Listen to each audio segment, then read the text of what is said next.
নমস্কার, কৃষ্ণকথা চ্যানেলে আপনাদের সকলকে স্বাগত। আজ আমরা জানব শ্রীমদ্ ভাগবতের তৃতীয় স্কন্ধের দ্বিতীয় অধ্যায়। বিষয়টি হলো উদ্ধব কর্তৃক ভগবানের বাল্যলীলা বর্ণন। শ্রীমদ্ ভাগবত যদি কেউ সম্পূর্ণরূপে শ্রবণ অথবা পঠন করেন তাহলে মোক্ষ লাভ পরতর পথে। তাই অবশ্যই ভিডিওটি দেখুন এবং চ্যানেলটিকে সাবস্ক্রাইব করুন।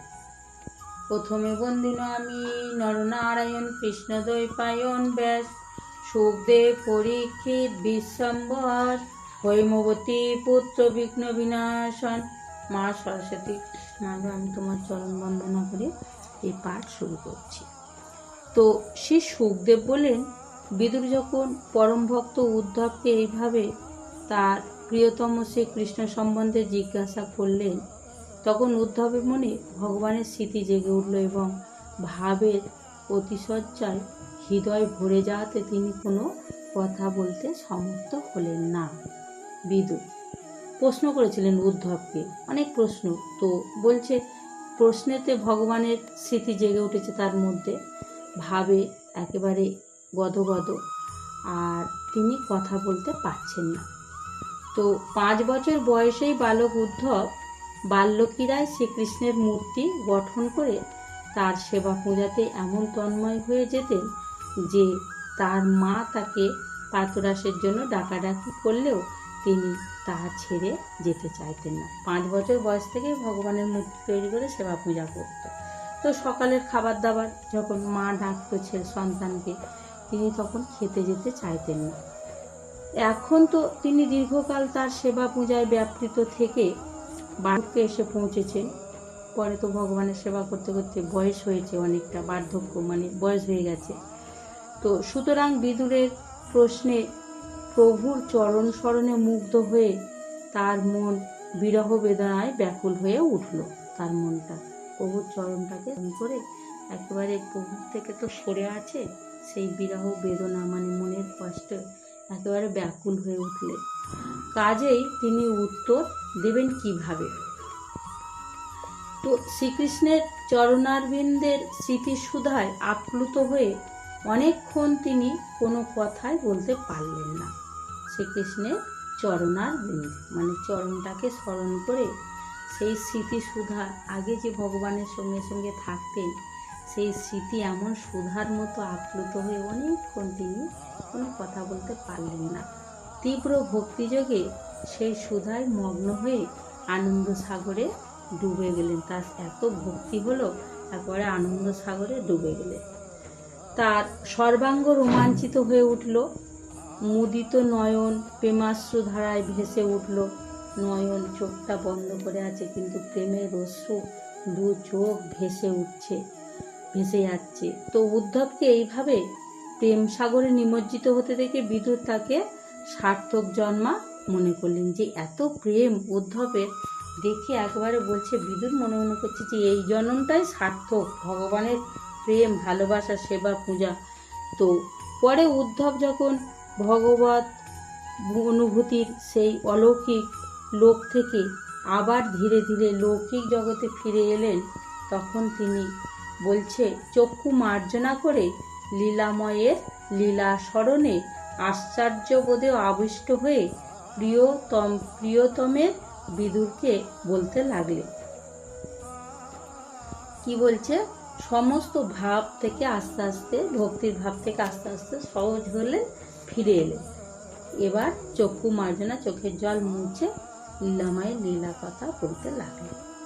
তো উদ্ধব বলেন, হে বিদুর, সে কৃষ্ণরূপ সূর্য অস্তমিত হওয়াতে আমাদের গৃহ সকল কালরূপ অজগরের গ্রাসে পড়ে হতশ্রী হয়ে পড়েছে। কৃষ্ণরূপ সূর্য মানে ভগবান তখন দেহ রেখেছে, তার পরের কথা, তাই বলছে অস্তমিত হয়েছে, আর অজগরের গ্রাসে আমরা হতশ্রী মানে আমরা সব কিছু শেষ। অতএব তোমার জিজ্ঞাসিত আত্মীয় বর্গের কুশল আর আমি কি বলবো? যাদের কথা জিজ্ঞাসা করেছিল ভালো আছে, তারা তো সব শেষ কালের গতিতে। তাই বলছে, হাই এই নরলোক অতিশয় ভাগ্যহীন, এদের মধ্যে যাদবরা আরও অভাগা। মাছেরা যেমন জলে বাস করেও ক্ষীর সমুদ্র বলছে ক্ষীর সমুদ্র চন্দ্রকে কোনো কমনীয় জলচর মনে করে সেটিকে অমৃতময় বলে বুঝতে পারে না, তেমনি এই যাদবরাও সর্বদা ভগবান শ্রীকৃষ্ণের সাথে একসঙ্গে থেকেও তাকে চিনতে পারেনি। মাছেরা যেমন চন্দ্রকে মনে করে অন্য কিছু, চিনতে পারে না, ঠিক সেরকম যাদবরাও ভগবানকে চিনতে পারেনি, অথচ ভগবানের সঙ্গে সবসময় বাস করেছে। তো যাদবগণ মানুষের মনের ভাব বেশ বুঝতে পারতেন এবং খুবই নিপুণ, অর্থাৎ সর্ববিষয়ে সূক্ষ্ম বুদ্ধি সম্পন্ন শ্রীকৃষ্ণকে নিয়ে একই সাথে ক্রীড়া কৌতুকাদি করেছেন। তবুও সর্বভূতাশ্রয় সর্ব অন্তর্যামী শ্রীকৃষ্ণকে শুধুমাত্র একজন যাদব শ্রেষ্ঠ বলেই মনে করতেন। এত কিছু খাওয়া দাওয়া শোয়া একই সঙ্গে করেছেন, কিন্তু সর্বভূতাশ্রয় সবার মধ্যে যে ভগবান যে বাস করে অন্তর্যামী হয়ে, সেই শ্রীকৃষ্ণকে শুধু একজন যাদব শ্রেষ্ঠ বলে মনে করতেন। কিন্তু ভগবানের মায়ায় মোহিত সেই সকল মূর্খ যাদব এবং মিথ্যা শত্রুভাবাপন্ন শিশুপাল প্রমুখদের শ্রীহরিবিদ্বেষ এবং শ্রীকৃষ্ণ নিন্দা সূচক বাক্যের দ্বারা ভগবত প্রাণ ভক্তদের বুদ্ধি বিচলিত হতে পারত না। তাই কি বলছে, কিন্তু ভগবানের মায়ায় মোহিত, ভগবানের মায়ায় তো তারা মোহিত হয়েছিল। তো সেই সকল মূর্খ যাদব যারা ভগবান বলে মানতেন না ভগবানকে, তাই মূর্খ বলছে এখানে, মূর্খ যাদব এবং মিথ্যা শত্রুভাবাপন্ন শিশুপাল প্রমুখরা, শিশুপালরা কি করতো, ভগবানকে শত্রু ভাবত, কিন্তু ভগবান তো তা কারোরই শত্রু নয়, তাই বলছে শিশুপালরা কৃষ্ণ নিন্দাসূচক বাক্যের দ্বারা ভগবত প্রাণ ভক্তদের, কিন্তু যারা ভগবানের সেবক ভক্ত তাদের কিন্তু ভক্তি এরা বিচলিত করতে পারত না। তো বলছে যারা কখনো তপস্যা করেনি তাদেরও তিনি একদিন দর্শন দিয়ে তাদের দর্শন আকাঙ্ক্ষায় পরিতৃপ্তি না হতেই নিজ শ্রীমূর্তি স্মরণ করে অন্তর্হিত হয়ে গিয়ে যেন তাদের দর্শনেন্দ্রিয়কেই ছিনিয়ে নিয়ে গেছে। আর কি বলছে, যে যারা কখনো তপস্যা করেনি তাদেরও তিনি এতদিন দর্শন দিয়েছে, দিয়ে কি করেছে, দর্শন আকাঙ্ক্ষা মানে দর্শনের মানে আরো দেখার যে চাহিদা, সেই পূরণ হলো না, সেই চাহিদা পরিতৃপ্তি হলো না, কিন্তু তিনি নিজে নিজে সংবরণ করে বলছে যেন দর্শন ইন্দ্রিয়কেই ছিনিয়ে নিয়েছেন, মানে চোখটাকেই যেন নিয়ে চলে গেছে।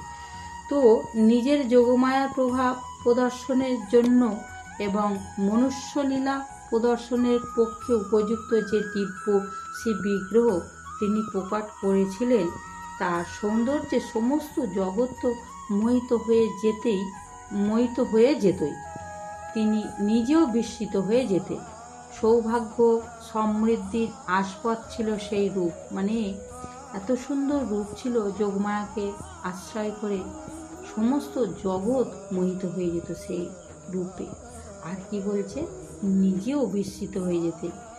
আর সেই রূপটা কি ছিল, সৌভাগ্য সমৃদ্ধির আস্পদ মানে আকর, তার মধ্যে যেন পরিপূর্ণ ছিল সৌভাগ্য আর সমৃদ্ধি।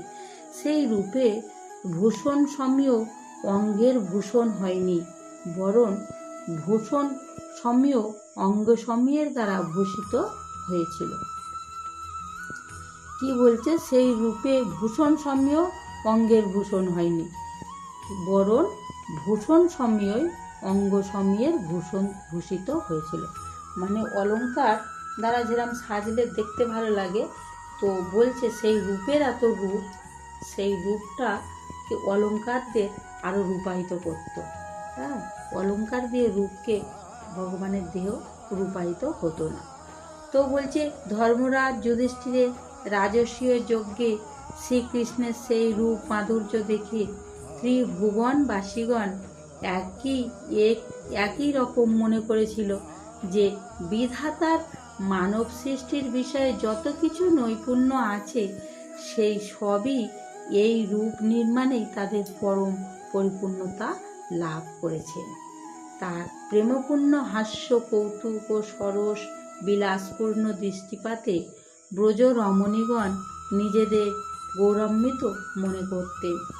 তাদের চোখ দুটি শ্রীকৃষ্ণের রূপের মুগ্ধ হয়ে তার দিকে ধাবিত হতো, আর সেই সঙ্গেই তাদের চিত্ত তদ্গত হয়ে পড়ায় তারা তাদের ঘরের কাজকর্ম যেমন তেমন ফেলে রেখে জড় পুত্তলিকার মতো নিশ্চল হয়ে দাঁড়িয়ে থাকতো। ব্রজ রমণীরা ভগবানকে দেখতো, কোনো কাজকর্ম ঠিকঠাক করতে পারতো না, একেবারে পুতুলের মতো দাঁড়িয়ে থাকতেন। তো চরাচর বিশ্ব ও প্রকৃতি প্রভু যখন তারই শান্তমূর্তি সাধকগণকে নিজ ঘোর রূপ ওষুধের দ্বারা নিপীড়িত দেখলেন, তখন তার হৃদয় করুণায় পরিপূর্ণ হয়ে উঠল।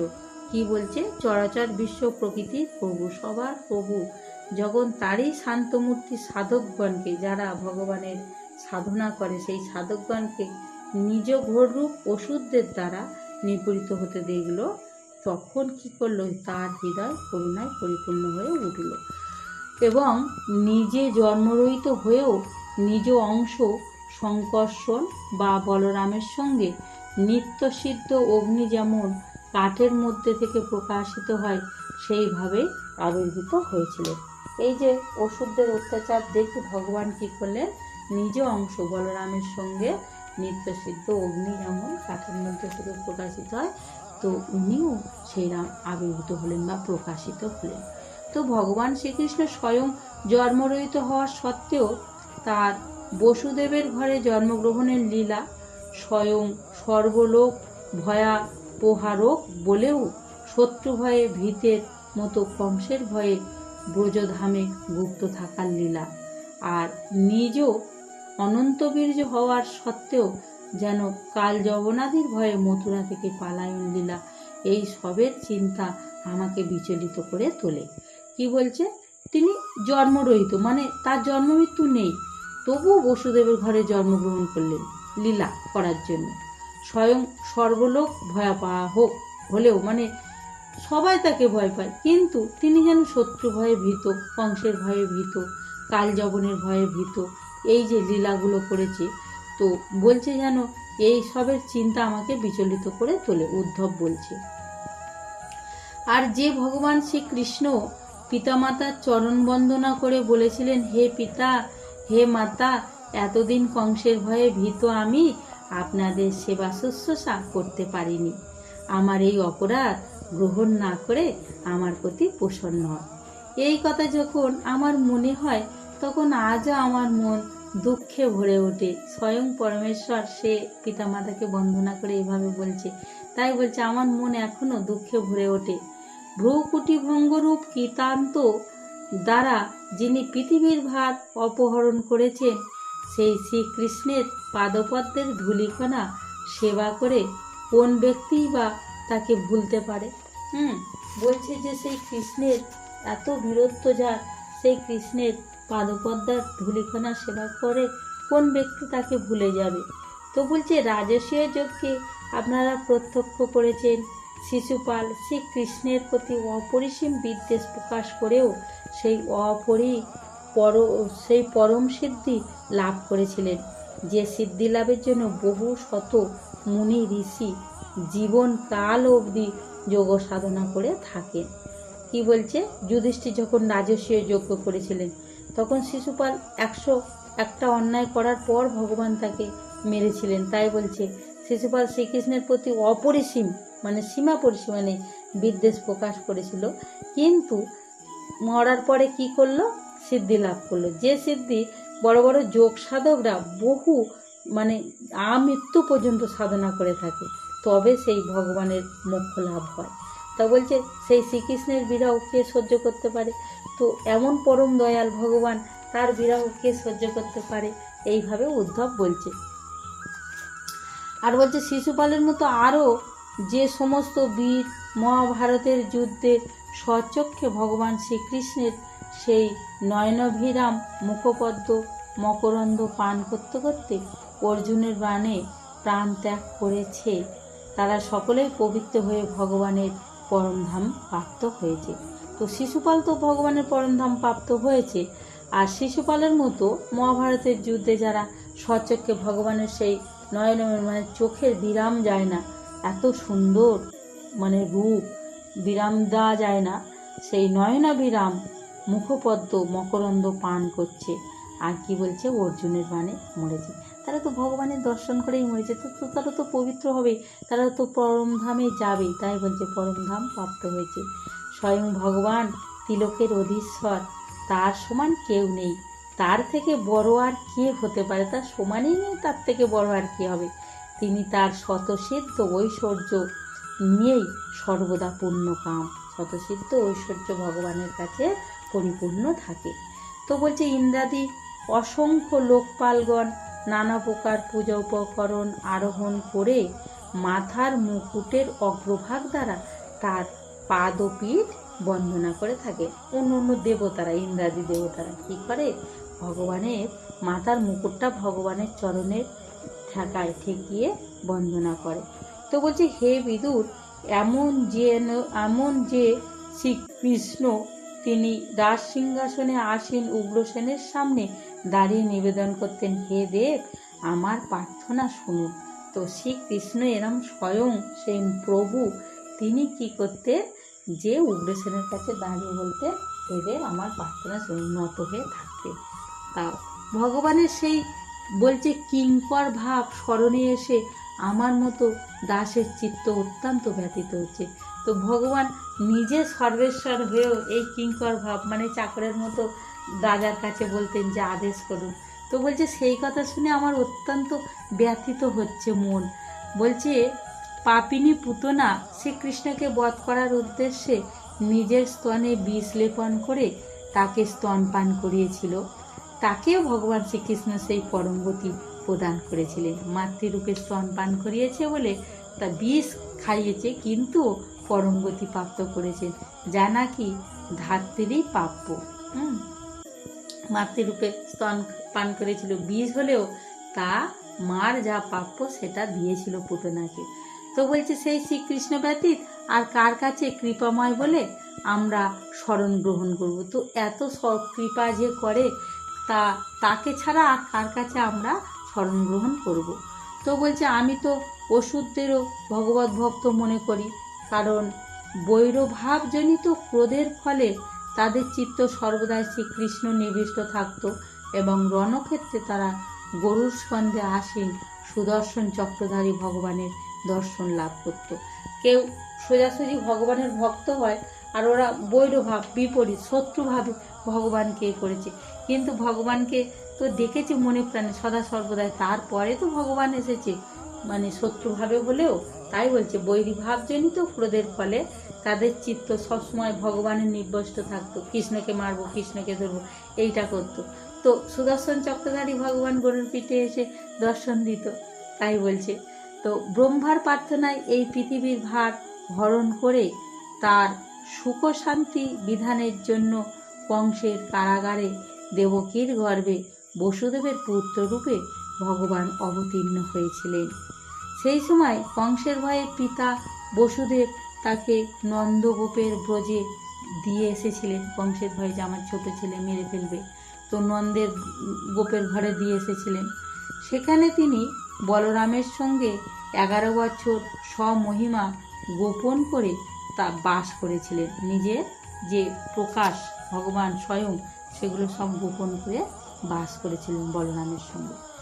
তো যমুনার উপবনে যেখানে পূজনরত বিহঙ্গম কুল পরিপূর্ণ বৃক্ষরাজি পরিব্যাপ্ত ছিল, ভগবান শ্রীকৃষ্ণ সেখানে গোচরণ করতে করতে গো বালকগণ পরিবেষ্টিত হয়ে বিহার করতেন। যমুনার উপবনে যেখানে পূজনরত বিহঙ্গম মানে পাখিরা ডাকত পরিপূর্ণ হয়েছিল 2 কুল, সেই বৃক্ষরাজিও 2 কুল পরিপূর্ণ হয়েছিল, পাখির কলরব ছিল।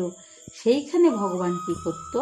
গোচরণ করত, গরু চড়াতো আর গো বালকগণে পরিবেষ্টিত হয়ে সমস্ত গো বালকদের সঙ্গে বিহার করত, মানে ঘুরে ঘুরে বেড়াতো সমস্ত বালকদের নিয়ে। তো ব্রজবাসীদের দৃষ্টি আকর্ষণের জন্য তিনি অনেক অনেক বাল্যলীলা প্রদর্শন করতেন, অনেক বাল্যলীলা করেছেন। কখনো তিনি রোদন করতেন, কখনো হাসতেন, আবার কখনো সিংহ শাবকের মতো মুগ্ধ দৃষ্টিতে চেয়ে থাকতেন, সিংহের বাচ্চার মতো এক দৃষ্টিতে চেয়ে থাকতেন। তো এরপর একটু বয়স বাড়লে তিনি সাদা বৃষ সমেত নানা বর্ণের শ্রী সম্পন্ন গোধন চারণকালে বংশীর সমধুর ধ্বনিতে সহচর গো বালকদের আনন্দ দান করতেন। একটু যখন বয়স বাড়ল, গোচারণকালে বংশীর খুব মধুর ধ্বনিতে বালকদের আনন্দ দান করতেন। এই সময়ে যখন ভোজরাজ কংস শ্রীকৃষ্ণকে বধ করার জন্য অনেক মায়াবী এবং ইচ্ছামতো নানা রূপধারী রাক্ষসদের ব্রজে পাঠিয়েছিল, তখন শিশুরা যেমন মাটির খেলনা ভেঙে ফেলে, তেমনিভাবেই খেলার ছলে শ্রীকৃষ্ণ তাদের মেরে ফেলেন। সমস্ত রাক্ষস টাক্ষস যা পাঠিয়েছিল সবাইকে ভগবান মেরেছে। এক সময়ে কালীয় নাগের দমন করে তার বিষপূর্ণ জলপানে মৃত গো এবং গো বালকগণের পুনর্জীবিত করে কালীয় দহনের বিষমুক্ত জল পান করার ব্যবস্থা করে দিয়েছিলেন। কালীয় দমন করেছিলেন, কালীকে ভগবান দমন করে সেই কালীয় বিষমুক্ত জল পান করার ব্যবস্থা করে দিয়েছিলেন।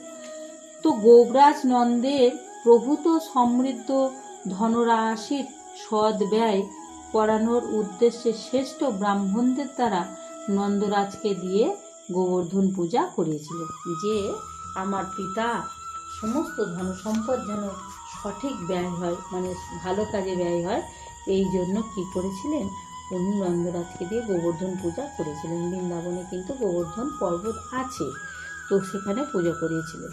হে বিদুর, এই পূজায় নিজেকে অপমানিত মনে করে যখন দেবরাজ ইন্দ্র ক্রুদ্ধ হয়ে ব্রজভূমি বিনাশের জন্য মুষলধারে প্রবল বাড়িবর্ষণ আরম্ভ করেন, তখন ভগবান শ্রীকৃষ্ণ করুণা আবিষ্ট হয়ে গোবর্ধন পর্বতকে খেলার ছলে উঠিয়ে ছাতার মতো ধারণ করে ভীত সন্ত্রস্ত ব্রজবাসীগণ ও পশুদের রক্ষা করেছিলেন।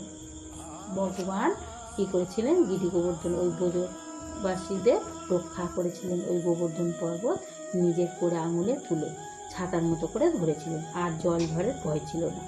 তো শরৎকালের সন্ধ্যায় সমগ্র বৃন্দাবন চন্দ্রমার স্নিগ্ধ কিরণে স্নান করতে থাকলে শ্রীকৃষ্ণ সেই সৌন্দর্যকে কৃতার্থ করার জন্য সুমধুর গান গেয়ে এবং গোপীমণ্ডলের শোভাবর্ধন করে তাদের সাথে রাসবিহার করতেন। শরৎকালে শ্রীকৃষ্ণ কী করতেন, চাঁদের যে স্নিগ্ধ কিরণ একেবারে স্নান করত, প্রচুর চাঁদ আলো দিত, সেই আলোকে আরও সৌন্দর্যময় করার জন্য কী করত, ভগবান গোপীমণ্ডলকে ডেকে সমস্ত গোপীদের নিয়ে রাস বিহার করতেন, তাকে আরও বাড়িয়ে দেওয়ার জন্য সেই সময়টাকে।